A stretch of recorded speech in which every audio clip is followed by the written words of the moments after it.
qaar ka mid ah naafada ku dhaqan magaalada Boorama isla markaana u badan kuwa degan xaruntii hore ee cashuuraha ee wasaaradda maaliyadda ayaa ku gacan saydhay go'aankii ka soo baxay xukuumadda ee ku aadana inay goobtaasi sida ugu dhaqsaha badan leh uga baxaan. naafada gobolka waxay yiraahdaan had iyo jeer dawladdu dhulka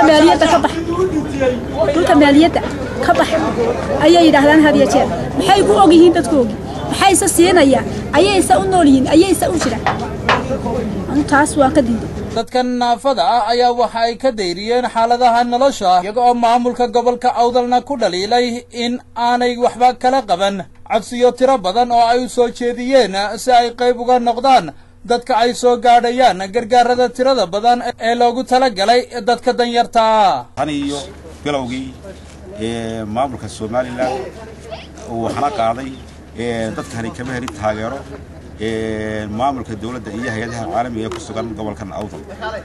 dadkani maamulka gobolka ugu jira dawladda Soomaaliland ay ka soo jeedaan ummadoodan xuquuqdooda hawayatay maradanayaan.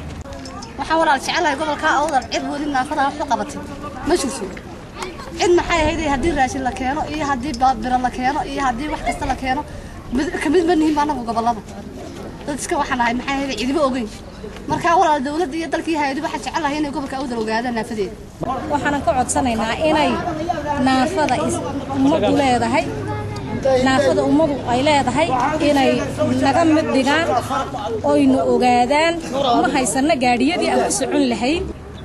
marka waxaan dhaxlan ku soo jeedinayaa dawladda Soomaaliland xukuumadda cusub in dadkan il gaar ah lagu eego fariintaan soo gudbinayna wax loo qabto baaqayna la gaaro.